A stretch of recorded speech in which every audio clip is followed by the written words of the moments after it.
you, Dele, and I thank my fellow panelists and Radio Now for inviting me to this important discourse. It would have been easy for me, Dele, to just say that I concur completely with virtually everything that my brother has put forward, and I then just sit down and listen. But I also have an added obligation as the head of Nigerian governors to share with you our perspectives collectively on this issue, because this is something we've been grappling with for some time now, as Malam Nasir Rufai can attest to. Conflict is part of human existence, and Nigeria has clearly experienced its own cycle of conflict over its 6 decades of independence. However, the spate of violence and instability across our country in the last few years should certainly be a major cause for concern to not just government, citizens, stakeholders, as well as external interlocutors who desire the best for our country. While the violent conflicts take different forms and trajectories across the country's 6 geopolitical zones, their root causes are generally located in layers of deep-seated political, economic, social, and environmental challenges that have been allowed to fester for so long, to the extent that they are now able to disrupt livelihoods, cause unprecedented destruction of public and private property, and lead to unnecessary death. Given this worrisome state, whether it is insurgency in the northeast or terrorism, farmer-herder conflicts in the north central, banditry in the northwest, kidnapping in the southwest and southeast, and of course all over the country, youth restiveness across the country that led to EndSARS that we all unfortunately encountered in October. Militancy, sea piracy in the South-South. The common thread is that we are now in a season of anomie in our country. And your title for this event is very fitting. We have to pull Nigeria from the brink. And there's no question that in order to be able to do this, we certainly require elite consensus, as Malam Nasir El-Rufai just highlighted. Because when you review our interventions over the past decade or more, what is clear is that there are gaps in our security management system. There's an over-reliance on ad hoc, reactive, and hard security as against proactive, development-oriented, and human security response. Our security management strategy lacks a holistic and responsive peace and security architecture, which in turn makes states to put in place self-help security arrangements such as Amotekun, Hisbah, and a whole range of them that we have seen spring up in states. There's also an absence of a comprehensive approach that deals with the root causes and drivers of conflict and insecurity, partly because government has always considered security challenges evolutionary rather than a permanently existential challenge. And a lack of coherent peace and security policy framework and structure, and an inadequate inter-agency synergy between and among security agencies as they work at cross purposes and undermine themselves. This is a common story we hear from the Boko Haram insurgency infested territory amongst our various services.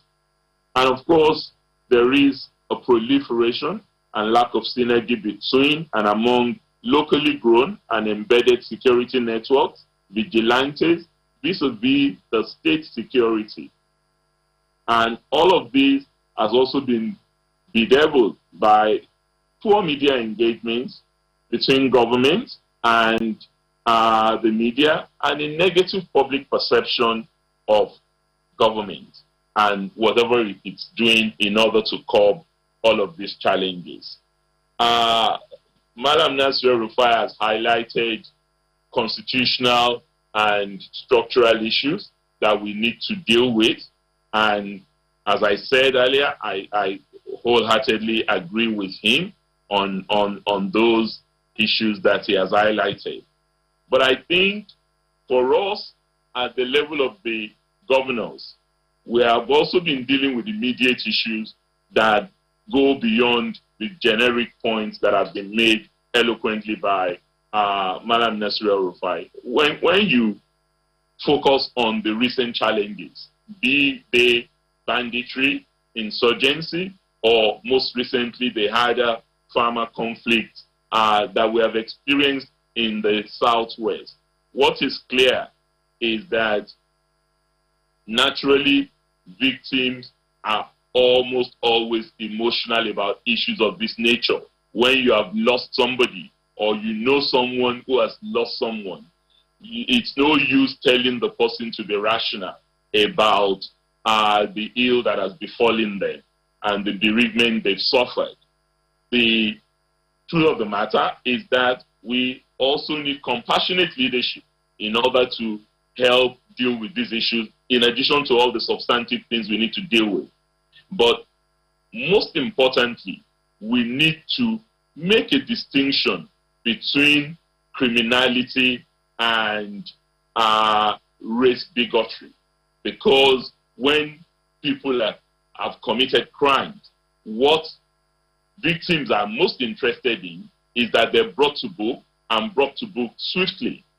And we have been significantly lacking in this area, either due to failure of intelligence or due to failure of investigative capacity. And Madam El-Rufai referred to access to justice, swift access to justice in order to deal with this.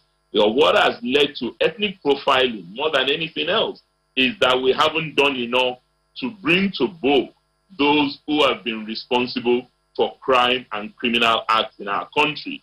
And we must do everything within our powers, particularly in empowering our security institutions to do more in bringing to book those purveyors of violence, those who have been responsible for crime and criminality in our country.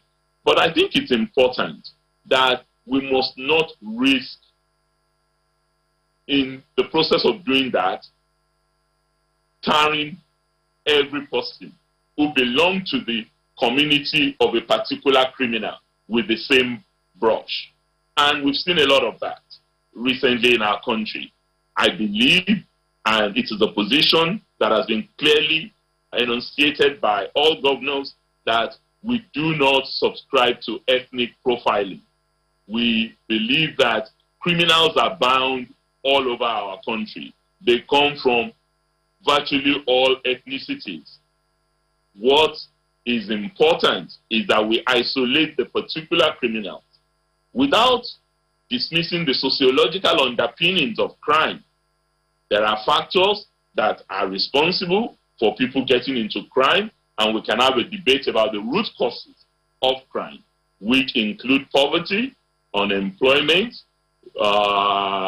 gross inequality in our society, and clearly weak governance arrangement that has been unable to provide all of the things that people expect from those they've elected into office.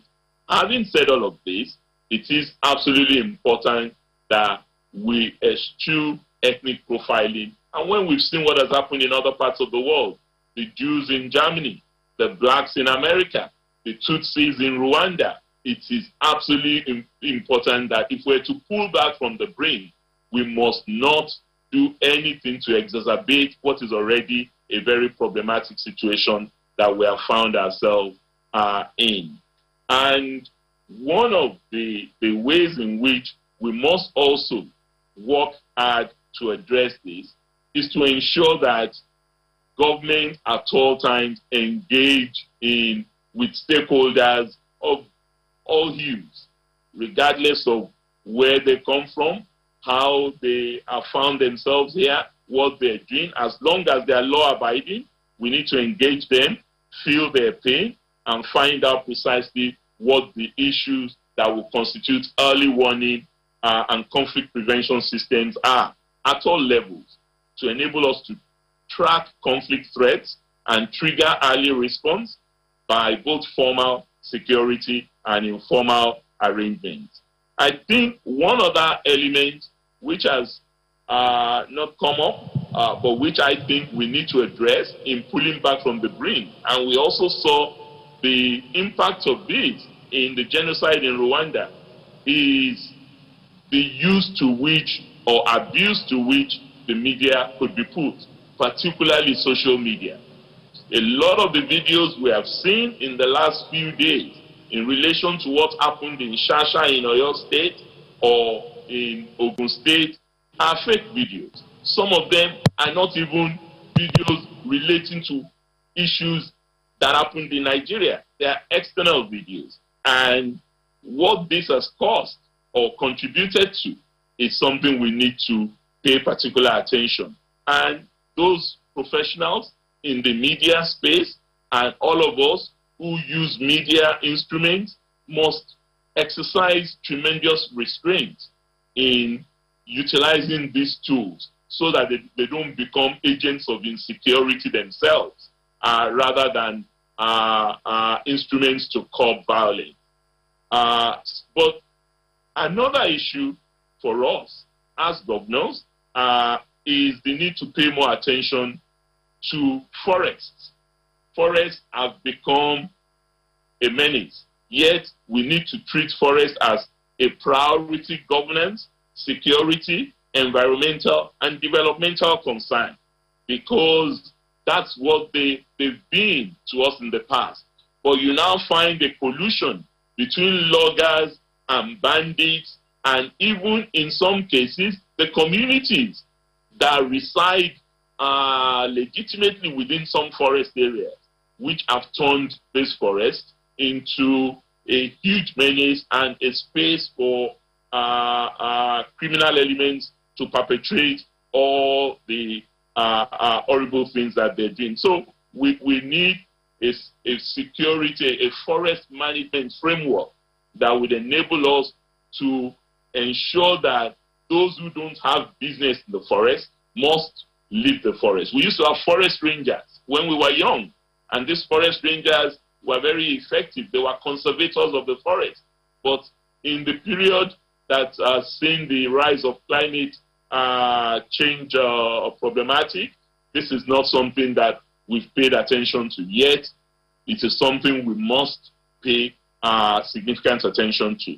Governors are also very committed, just as Malam Nasir El-Rufai has said, to the need to modernize grazing practices. And we have a national livestock transformation plan that we believe should be fully implemented now in order to promote ranching and modern livestock management practices. Just as what Malam Nasir has described that Kaduna State is doing with ALA, Ekiti State is undertaking a similar initiative with Promacedo, and we've just brought in some 500 heads of cattle from the United States to inseminate our local breeds in our Ikunderi farm, and practicing sedentary ranching and grazing practice in a way that we can gradually introduce to our herders, regardless of where they may come from. Sedentary is the word. Sedentary. Thank you, Governor. Let me stop there. Thank you very much.